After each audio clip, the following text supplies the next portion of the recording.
নমস্কার, Radhe Radhe, good morning, শুভ সকাল জানিয়ে আজকে একদম ফার্স্ট মর্নিং থেকে ব্লগটা স্টার্ট করছি আপনাদের সাথে নিয়ে। প্লিজ পুরো ভিডিওটা দেখুন, আশা করছি ভালো লাগবে। এই যে আমাদের একদম শিব মন্দির আপনাদের সকাল সকাল দর্শন করিয়ে দিলাম।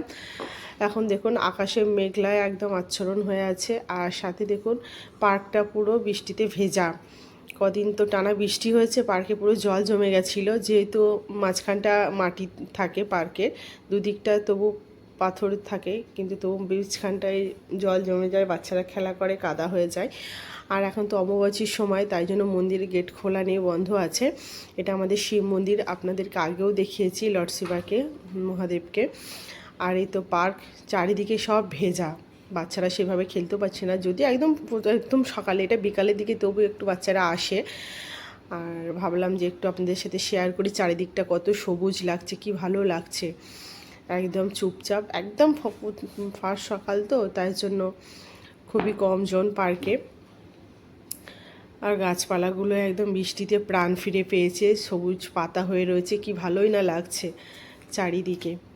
আর ফুল যে একটু সকালের দিকে তো ফুটে থাকে, এই যে এই ফুলটা না এত থোকা হয়, বেশ ভালো লাগে। কত কুড়ি এসছে দেখুন, ফুলও ফুটেছে, আবার সবাই তুলেও নিয়ে চলে গেছে, এগুলো হয়তো কালকে ফুটবে। আর প্রত্যেকের বাড়িতে তো গোপাল আছে, গোপালের চরণে দেয়, গোপালকে সুন্দর করে সাজায়। আর আমার এই ছোট্ট ব্যালকনিতে আপনাদেরকে দেখিয়েছি, দেখুন আজকে একটা ফুল নেই, মানে জবা ফুল একটাও ফোটেনি। আর এইদিকে সাদা টগর ফুলটা ফুটেছে কয়েকটা, তো ভাবলাম একটু দেখাই। আর এই মানি প্ল্যান্টটা শুধু ডগা বেড়েই যাচ্ছে, ও কোথায় নিজে স্টে করবে বুঝতেই পারছে না, এই রকমভাবে এদিক ওদিক হয়ে ছড়িয়ে ছিটিয়ে রয়ে যাচ্ছে। তো এখন তো আজকে মেয়ের স্কুল আছে, মেয়ে স্কুল যাবে, তাই জন্য মেয়ের টিফিন রেডি করছি, রান্নাও বসাবো। তো আগেই দেখুন ঝাড়ু দিচ্ছি, আর কিছু হচ্ছে আমার এই যে মাইক্রোওভেনের ওপরে একটা ঢাকনা থাকে, সেটা একটু ধুয়ে দেব। ফ্লাওয়ারগুলো একটু ধুয়ে দিয়েছি কালকেই সার্ফ জল করে, হালকা একটা ধুলো পড়ে। এই যে এটা মাইক্রোওভেনের ওপরটায় ভালো করে সুন্দর করে সাজিয়ে রাখি।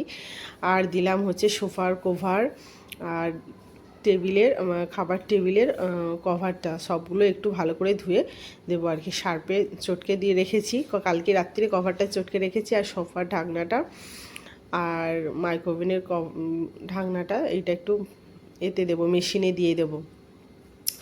এই যে এটা একটু তেলচিটা পড়েছে, খাবার টেবিলে যেহেতু ধরুন খাই, ঝোল মশলা সব রকমই তো পড়ে, সেই জন্য একটু তেলচিটা পড়েছে।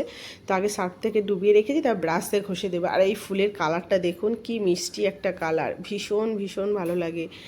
একটু তুলেছি আপনাদেরকে দেখা বলে দেখুন।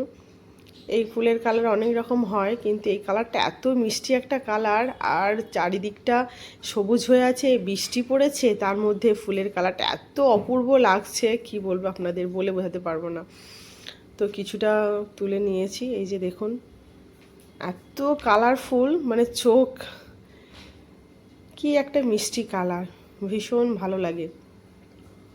চারিদিকে বৃষ্টিতে না গাছগুলো একদম ঝলমল ঝলমল করছে। এই যে অনেকগুলো ফুলের পাপড়ি, কিন্তু এই থোকাটাই বেশ ভালো লাগে, এই ফুলটা। এটা কী ফুল আমার নাম জানা নেই। আজকে রান্না করব, যে উচ্ছে কেটে নিয়েছি, আজকে উচ্ছে ভাজা করব পেঁয়াজ দিয়ে। আর এখানে আলু কেটে নিয়েছি, সয়াবিন করব। যেহেতু অমাবস্যা চলছে, সেভাবে মাছ একদিনও রান্না করিনি, নিরামিষের মধ্যে দিয়েই রান্না হচ্ছে। আর বটবটি কড়াই ছিল, সেটাও কেটে নিয়েছি, ধুয়ে ভাজা করব। গন্ধরাজ তো লেবু আছে, কাঁচা লঙ্কা দিয়ে রান্নাটা হবে। আর শশা, মেয়েকে একটা কলা দেবো টিফিনে, আর একটু ম্যাগি বসিয়ে দিয়েছি। আজকে মেয়েকে ম্যাগি দেব টিফিনের জন্য। আর ভাত তো বসিয়ে দিয়েছি, তো চলুন রান্নাটা করে নিই। আপনারা কে কী রান্না করলেন অবশ্যই কমেন্টে জানাবেন।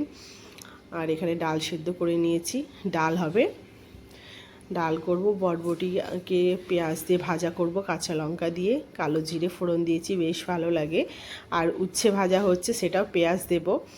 আর ডিমের পোচ করে দিলাম, মেয়েকে খেয়ে যাবে, ওর বাবাকেও দিলাম।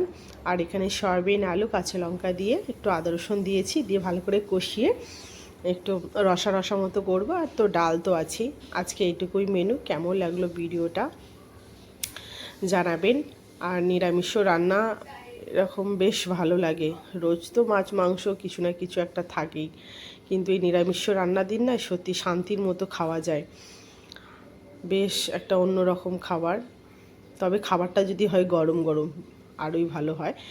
আর এই সয়াবিনে একটু টমেটোটা পরে দিয়েছিলাম, আগে দিতে ভুলে গিয়েছিলাম আর কি, তাই জন্য একটু গোটা গোটা মতো রয়েছে। তো এখন ফুটছে আর এতগুলো বাসন জমেছে, তো রান্নাটা শেষ করে তারপর বাসনগুলো ধুয়ে নেব। তারপরে এই যে প্লাস্টিকটাকে, মানে আমার টেবিলের খাবার টেবিলের প্লাস্টিকটাকে ভালো করে ব্রাশ দিয়ে একটু ঘষে নিচ্ছি, কারণ হালকা একটু তেল ছিটা পড়েছে, আপনাদেরকে আগেই বললাম। তো এইভাবে পরিষ্কার পরিচ্ছন্ন রাখলে নিজের সংসারটাও ভালো লাগে, কাজগুলোও খুব নিট ক্লিন হয়ে থাকে। আর এইভাবে আগের দিন আমি ডুবিয়ে রেখেছিলাম, আর সকালে এইভাবে ঘষে দিচ্ছি, আর রোদে একটু মিলে দিলে বেশ ঝলমল করবে।